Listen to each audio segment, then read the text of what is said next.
Pernah kepikiran nggak sih gimana sebenarnya ekonomi global itu bekerja? Nah, kali ini kita akan bedah sebuah model visual yang super menarik. Model ini seakan-akan membuka arsitektur tersembunyi di balik kekuasaan model global. Ini semacam peta yang mungkin bakal mengubah cara Anda melihat dunia. Yuk, kita mulai.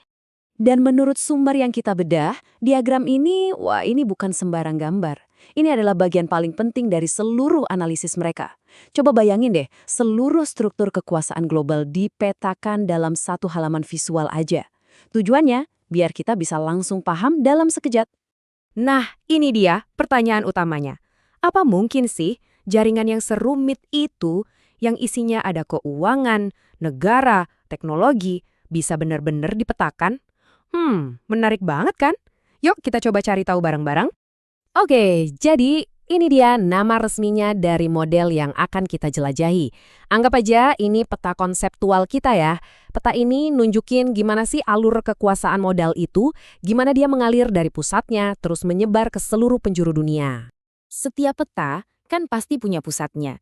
Nah, kita akan mulai membangun arsitektur ini dari intinya dulu, dari pusat komando finansial yang bisa dibilang mengendalikan semuanya.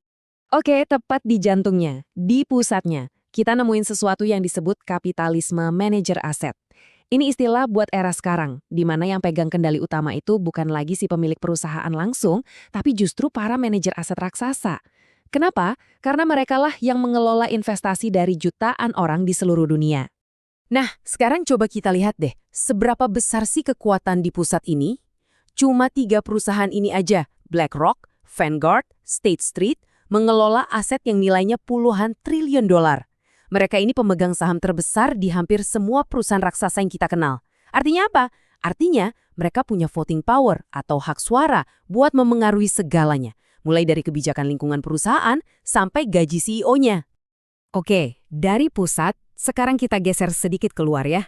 Kita akan jelajahi lapisan-lapisan berikutnya yang saling terhubung. Ini adalah struktur yang mendukung dan berinteraksi langsung dengan pusat komando tadi.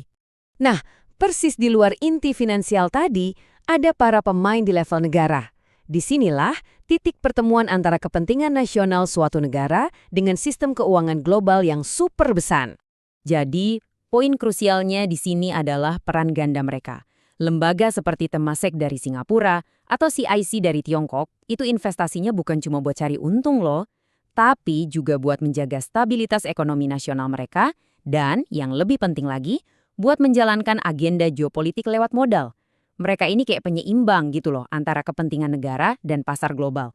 Eits, sebelum kita bahas korporasi modern, kita harus mundur dulu sedikit ke masa lalu, buat lihat cetak birunya, DNA-nya gitu. Dari sinilah semua konsep kekuasaan korporasi modern berawal. Dan disinilah kita bisa lihat asal-usulnya dengan jelas. VOC dari Belanda di tahun 1602 itu bukan cuma perusahaan dagang biasa. Mereka punya saham publik, monopoli perdagangan, bahkan punya kekuatan militer sendiri. Makanya VOC ini dianggap sebagai prototipe, DNA dasar buat semua struktur korporasi raksasa yang kita lihat hari ini. Oke, fast forward ke masa kini. Kita lihat gimana DNA tadi berevolusi. Lapisan ini diisi oleh perusahaan-perusahaan global raksasa yang jadi tulang punggung sistem industri kita, mulai dari energi, keuangan, sampai manufaktur. Dan di atas semua struktur industri tradisional tadi, muncullah satu lapisan baru yang powerful banget dan benar-benar mengubah permainan. Apa itu?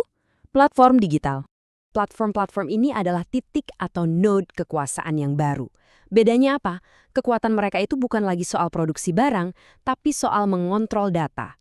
Mereka menciptakan modal dari algoritma, artinya perhatian dan informasi kita diubah jadi keuntungan finansial.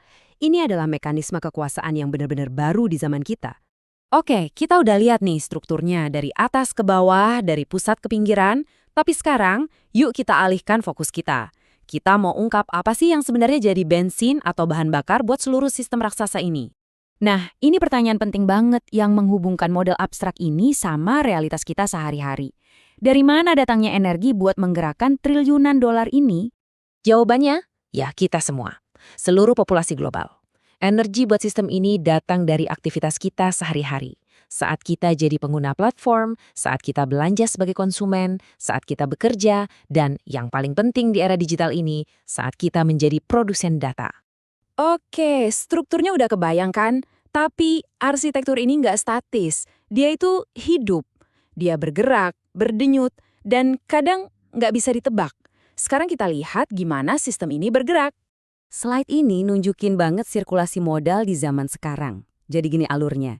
Dimulai dari data yang kita hasilkan setiap detik, lalu data itu dipanen sama platform-platform, nilainya mengalir ke atas lewat korporasi, dan ujung-ujungnya terkonsolidasi di pusat keuangan oleh para manajer aset. Siklus ini muter terus. Tapi sistem ini tuh nggak selamanya mulus dan stabil. Dia selalu bergerak di antara dua kondisi. Ada periode pertumbuhan yang teratur dan terprediksi, tapi ada juga periode kekacauan yang tiba-tiba muncul, kayak krisis finansial, ada istilahnya bifurkasi. Gampangnya gini, itu adalah sebuah titik di mana sistem yang tadinya stabil tiba-tiba bisa patah dan mengarah ke masa depan yang sama sekali baru dan nggak terduga. Nah, jadi inilah dia peta lengkapnya.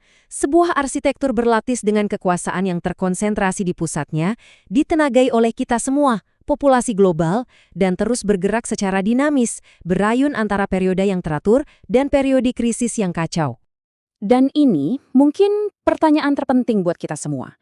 Dengan kita memahami peta kekuasaan yang ada sekarang, kita dihadapkan pada pertanyaan yang jauh lebih besar.